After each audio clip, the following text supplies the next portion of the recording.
नमस्कार, मैं नूपुर शर्मा।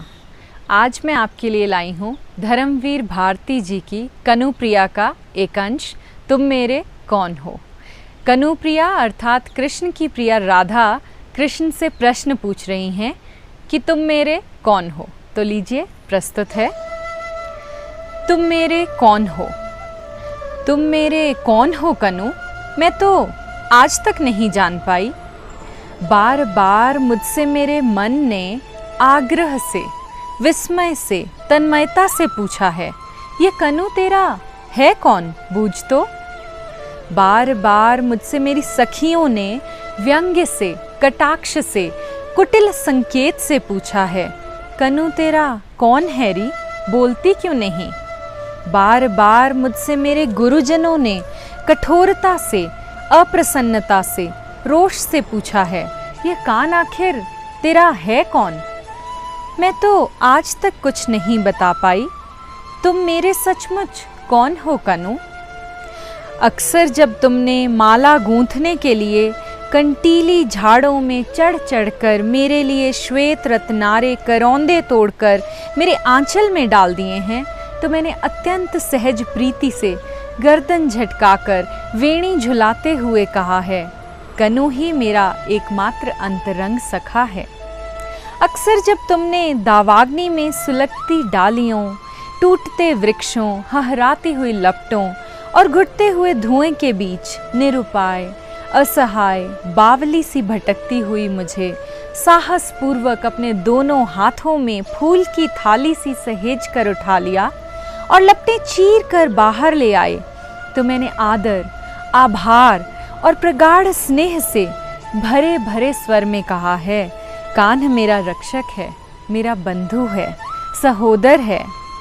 अक्सर जब तुमने वंशी बजाकर मुझे बुलाया है और मैं मोहित मृगी सी भागती चली आई हूँ और तुमने मुझे अपनी बाहों में कस लिया है, तो मैंने डूब कर कहा है, कनु मेरा लक्ष्य है, मेरा आराध्य, मेरा गंतव्य। पर जब तुमने दुष्टता से अक्सर सखी के सामने मुझे बुरी तरह छेड़ा है, तब मैंने खींचकर आंखों में आंसू भरकर शपथें खा खा कर सखी से कहा है, कान्ह मेरा कोई नहीं है, कोई नहीं है, मैं कसम खाकर कहती हूँ मेरा कोई नहीं है। पर दूसरे ही क्षण जब घनघोर बादल उमड़ आए हैं और बिजली तड़पने लगी है और घनी वर्षा होने लगी है और सारे वनपथ धुंधला कर छिप गए हैं, तो मैंने अपने आंचल में तुम्हें दुबका लिया है। तुम्हें सहारा दे देकर अपनी बाहों में घेर गांव की सीमा तक तुम्हें ले आई हूँ। और सच सच बताऊं तुझे कनु सांवरे कि उस समय मैं बिल्कुल भूल गई हूँ कि मैं कितनी छोटी हूँ और तुम वही कान्हा हो जो सारे वृंदावन को जल प्रलय से बचाने की सामर्थ्य रखते हो।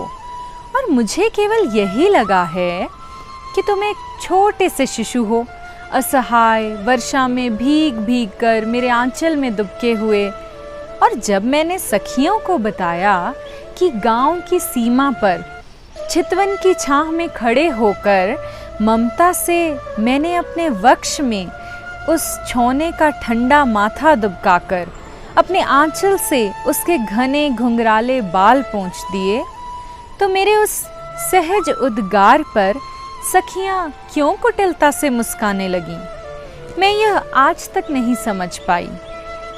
लेकिन जब तुम ही ने बंधु तेज से प्रदीप्त होकर इंद्र को ललकारा है, कालिया की खोज में विशैली यमुना को मथ डाला है, तो मुझे अकस्मात लगा है कि मेरे अंग अंग से ज्योति फूटी पड़ रही है। तुम्हारी शक्ति तो मैं ही हूँ, तुम्हारा संबल, तुम्हारी योग माया इस निखिल पारावार में ही परिव्याप्त हूँ।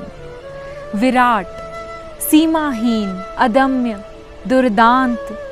किंतु दूसरे ही क्षण जब तुमने वेतसलता कुंज में गहराती हुई गोधुली वेला में आम के एक बौर को चूर चूर कर धीमे से अपनी एक चुटकी में भरकर मेरे सीमंत पर बिखेर दिया, तो मैं हतप्रभ रह गई मुझे लगा इस निखिल पारावार में शक्ति सी, ज्योति सी, गति सी फैली हुई मैं अकस्मात से मिटाई हूँ, सीमा में बंध गई हूँ।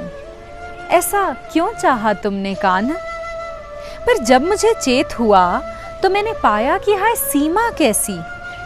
मैं तो वह हूँ जिसे दिग्वधु कहते हैं, कालवधु।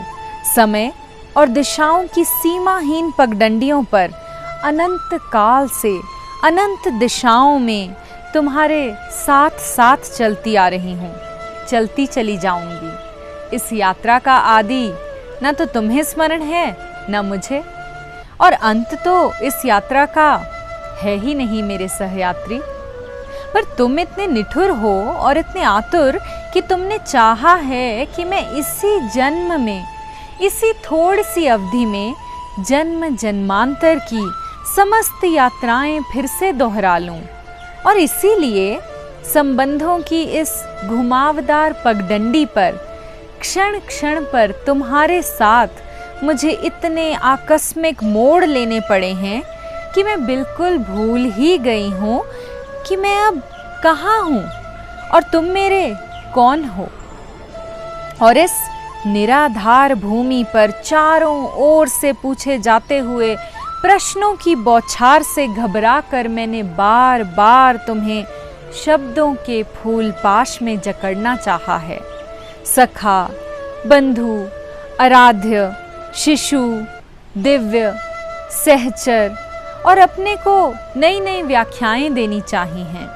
सखी, साधिका, बांधवी, माँ, वधू, सहचरी, और मैं बार बार नए नए रूपों में उमड़ उमड़ कर तुम्हारे तट तक आई, और तुमने हर बार अथाह समुद्र की भांति मुझे धारण कर लिया, विलीन कर लिया। फिर भी अकूल बने रहे मेरे सांवले समुद्र। तुम आखिर हो मेरे कौन? मैं इसे कभी माप क्यों नहीं पाती? धन्यवाद।